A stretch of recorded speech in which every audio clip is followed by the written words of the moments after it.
10 लाख की तनख्वाह और गाड़ी लेनी है 20 लाख। ये ट्रेंड ना इंडिया के अंदर बहुत ज़्यादा चल रहा है। और फिर आते हैं हमारे सोसाइटी के लोग जो हमें कहते रहते हैं कि यार एक ही तो जीवन है, यू ओनली लिव वंस, और ऐसे ऐसे दिमाग में चीज़ें भर देते हैं। फिर आते हैं कार डीलर्स जो गाड़ी की पेमेंट को हफ्तों में डिवाइड करके ऐसे दिखाते कि कुछ है ही नहीं। लेकिन क्या आपको सही में पता है कि आपको कितने तक की गाड़ी लेनी चाहिए? और 3 अलग सैलरीड लोगों के लिए कार का बजटिंग भी बताऊंगा इस वीडियो में। और जो चीज़ें मैं आपको बताने वाला हूँ उससे आप थोड़े से दंग रहने वाले हैं, ठीक है?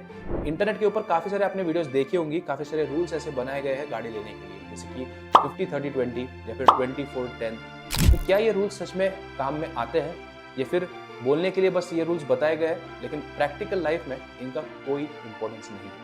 तो सारे कुछ इस वीडियो में देखने वाले हैं और आपको ये भी पता हो कि ये रूल्स आपको मिसगाइड कर रहे हैं और क्यों आपको इनको फॉलो नहीं करना। अब कार खरीदने का जो सबसे पहला रूल है वो है 50% रूल।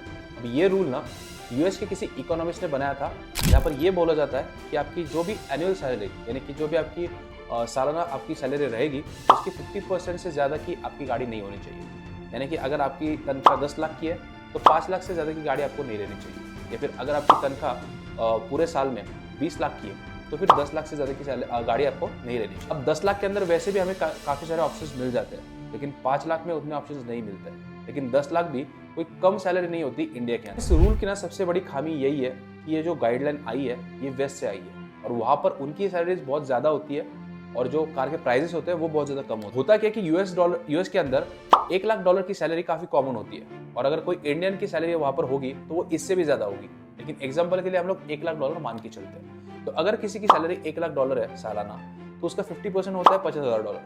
तो $50,000 में तो मर्सिडीज GLA, फोर्ड मस्टैंग ऐसी गाड़ी आ जाएगी। अगर इसको मैं थोड़ा सा कम भी कर दूं ना तब भी आपको $40,000 में मर्सिडीज BMW जैसे ऑप्शंस मिल जाए। मुझे पता है कि आप लोग सोच रहे होंगे कि यार यूएस में महंगाई भी तो उतनी ही है, तो एक काम करते हैं, यूएस की जो $1 लाख वाली सैलरी है वो इंडिया में परचेस पावर पैरिटी के हिसाब से कितनी होगी वो देख लेते हैं। तो वो निकल के आती है कुछ 20 लाख के आसपास। मुझे पता है कि यूएस में ये कौन से स्टेट में ये सैलरी मिल रही है या फिर इंडिया में कौन सा स्टेट है इससे फर्क पड़ेगा, लेकिन एवरेज हम लोग 20 लाख लेके चल रहे हैं। तो यूएस की जो $1 लाख वाली सैलरी है दैट इक्वल्स टू इंडिया की 20 लाख वाली सैलरी।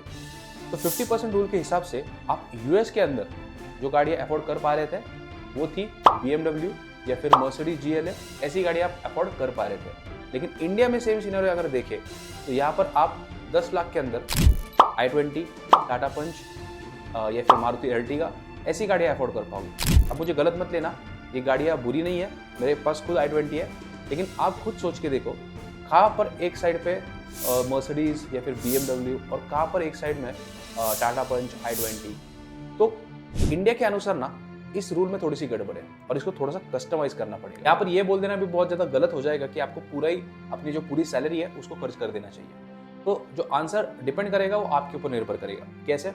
तो मान के चलो कि आप बहुत ज़्यादा कार लवर हो, बहुत ज़्यादा पैशनेट हो गाड़ी को लेकर, तो फिर आप यहाँ पर अपने पूरी सैलरी का 70 से 75% खर्च कर सकते हो गाड़ी लेने के लिए। और यहाँ पर मैं हस्बैंड और वाइफ दोनों की एनुअल सैलरी मिला के बात कर रहा हूँ। या फिर अगर आप सिर्फ प्रैक्टिकली सोच रहे हो कि पॉइंट A से पॉइंट B तक जाने के लिए आपको गाड़ी चाहिए, तो उस केस में आप अपनी सैलरी का 20 से 25% खर्च करके उस नीड को पूरी कर सकते हैं। अब गाड़ी खरीदने का दूसरा रूल देख लेते हैं जो कि है 24 और 10 रूल। अब ये रूल भी बाहर से आया है और यहाँ पर बोला गया है कि आपके पास गाड़ी खरीदने के लिए पहले 20% डाउन पेमेंट होना चाहिए। उसके बाद आपका जो लोन है वो 4 साल से ज़्यादा का नहीं होना चाहिए और आपकी जितनी भी तनख्वाह है महीने की उससे 10% से ज़्यादा की आपकी EMI नहीं होनी चाहिए। अब इसको समझाने के लिए मैं आपको एक एग्जांपल देता हूँ। अब जो थार गाड़ी है उसकी ऑन रोड प्राइस है 15 लाख रुपए। अब इस रूल के हिसाब से आपके पास 20% का डाउन पेमेंट होना चाहिए, यानी कि 3 लाख रुपए आपके पास डाउन पेमेंट होना चाहिए। तो जो लोन है वो 4 साल से ज़्यादा का नहीं होना चाहिए और जो लोन आपको मिलेगा वो मिलेगा 9% के ऊपर, यानी 9% के आसपास। तो आपकी जो EMI बैठेगी वो बैठेगी 30,000 रुपये हर महीना। अब अगर इंश्योरेंस, मेंटेनेंस ये सब पकड़े तो 35,000 रुपये पकड़ के चलते हैं। अब 35,000 रुपये की आपकी EMI बनेगी। अब ये रूल बोलता है कि आपकी जो महीने की तनख्वाह है उसके 10% आपका EMI होना चाहिए। तो 35,000 का अगर आपका EMI हो रहा है तो ऐसे में आपकी जो महीने की तनख्वाह है वो होनी चाहिए 3.5 लाख के आसपास, यानी कि साल का आपका हो गया 60 से 65 लाख का पैकेज। अब आप लोग खुद सोच के देखो कि जिसका पैकेज 60 से 65 लाख का है वो इंडिया के टॉप 1% में आता है, तो वो 100% 15 लाख से ऊपर की गाड़ी चलाएगा। हो सकता है कि वो अगर बंदा प्रैक्टिकल हो तो वो 15 लाख की भी गाड़ी चला सकता है, लेकिन अगर वो कोई कार लवर है तो 100% वो 15 लाख के ऊपर की गाड़ी चलाएगा। तो इस नियम में भी ना थोड़े से चेंजेस करने बहुत ज़्यादा ज़रूरी है इंडियन लोगों के लिए। जो 20 और 4 है वो तो ठीक समझ आता है, लेकिन जो 10% का उन्होंने ब्रैकेट बना के रखा है उसको 15 to 20% कर देना चाहिए जो कार लवर्स है उनके लिए, और जो प्रैक्टिकल लोग हैं उनके लिए ये नियम फिर भी ठीक। आई होप कि आपको समझ आ चुका होगा कि क्यों ये रूल्स इंडिया में प्रैक्टिकली काम नहीं करते। अब हम लोग एक काम करते हैं कि आपको कौन सी सैलरी पे कौन सी गाड़ी लेनी चाहिए ये देख लेते हैं। और यहाँ पर हम लोग 3 लेवल्स की बात करेंगे, 7 लाख, 15 लाख और 30 लाख। अब एक बात ध्यान में रखना, ये CTC नहीं है, ये इन हैंड सैलरी की मैं बात कर रहा हूँ। सबसे पहले बात करते हैं जिनकी भी salary in hand salary 7 lakh की है। तो यहाँ पर आपको थोड़े से कम ऑप्शंस देखने को मिलेंगे, क्योंकि इंडिया में जो ऑन रोड प्राइस शुरू होती है गाड़ियों की वो 4 लाख से शुरू होती है। अब 7 लाख की सैलरी कमाना कोई मजाक नहीं है, काफ़ी अच्छी सैलरी है, लेकिन इंडिया में आपको गाड़ियों में काफ़ी कम ऑप्शन मिल जाएंगे, क्योंकि इंडिया में मुझे लगता है कि प्राइसिंग थोड़ी सी गाड़ियों की ज़्यादा है। अगर यहाँ पर एक बेसिक गाड़ी का ऑन रोड प्राइस 4 लाख से शुरू हो रहा है, तो यहाँ पर आपका जो 50% रूल या फिर 24-10 वाला रूल है वो तो पहले ही फ्लॉप हो गया। तो यहाँ पर आपको अपना कॉमन सेंस लगाना पड़ेगा कि आपको एक सुंदर और टिकाऊ और सस्ती गाड़ी देखनी पड़ेगी। यहाँ पर ना आप 2 से 3 ऑप्शंस प्रेफर कर सकते हो, अल्टो K10, रेनॉल्ट क्विड या फिर Hyundai सैंट्रो। तो ये 3 ऑप्शन आप कंसीडर यहाँ पर कर सकते हो। ये गाड़ी आपको कुछ 5 से 5.5 लाख के बीच में आ जाएंगी, लेकिन इतना भी अगर देखा जाए तो थोड़ा सा ज़्यादा ही खर्चा हो रहा है, लेकिन मिनिमम आपको इतना करना पड़ेगा। बात करते हैं उनकी जिनकी इन हैंड सैलरी 15 लाख की है। तो यहाँ पर आप थोड़ी अच्छी गाड़ियाँ देख सकते हो। लाइक अगर आप यहाँ पर बजट जो है वो 5 लाख से लेके 9 लाख तक का हो सकता है। तो यहाँ पर जो गाड़ी आप देख सकते हो या फिर कंसीडर कर सकते हो वो है Hyundai i20 या फिर Hyundai Venue या फिर XUV 3XO या फिर मारुति स्विफ्ट। अब यहाँ पर आप 6 लाख से लेकर 9 लाख के बीच में गाड़ी कंसीडर कर सकते हो, लेकिन अगर आप यहाँ पर प्रैक्टिकल डिसीजन लेना चाहते हो, प्रैक्टिकल बंदे हो, या फिर आप जो मैंने आपको पहली गाड़ी बताई थी 7 लाख बजट वाले, वहाँ पर आप देख सकते हो जो कि क्विड थी या फिर Hyundai सैंट्रो थी, इनको भी आप कंसीडर कर सकते हो अगर आप प्रैक्टिकल डिसीजन लेना चाहते हो। बात करते हैं उनकी जिनकी तनख्वाह इन हैंड सैलरी 30 लाख की है। तो ऐसे में आपको एक बहुत बड़ा पूल यहाँ पर मिल जाता है गाड़ियाँ चुनने के लिए, क्योंकि 30 लाख की सैलरी में आपको एक बहुत बड़ा बजट मिल जाता है। लाइक 10 लाख से लेके 18 लाख के बीच में आप कौन सी भी गाड़ी चूज कर सकते हो। तो यहाँ पर आपके लिए जो ऑप्शन है वो है महिंद्रा थार या फिर होंडा सिटी हो गई या फिर Hyundai क्रेटा हो गई, वो सारी गाड़ियाँ आप चुन सकते हो। लेकिन अगर आपको यहाँ पर प्रैक्टिकल बनना है तो फिर आप प्रीवियस कैटेगरी में जो मैंने आपको गाड़ियाँ बताई थी, जैसे कि Hyundai Venue या फिर i20, उनकी तरफ भी आप जा सकते हो। की भी सैलरी 30 लाख से ज़्यादा है, उनको बताने की ज़रूरत नहीं है क्या करना, ये तो हो गई स्टैंडर्ड बात है। ये अगर आप कहीं से भी ढूंढोगे तो आपको मिल जाएंगी।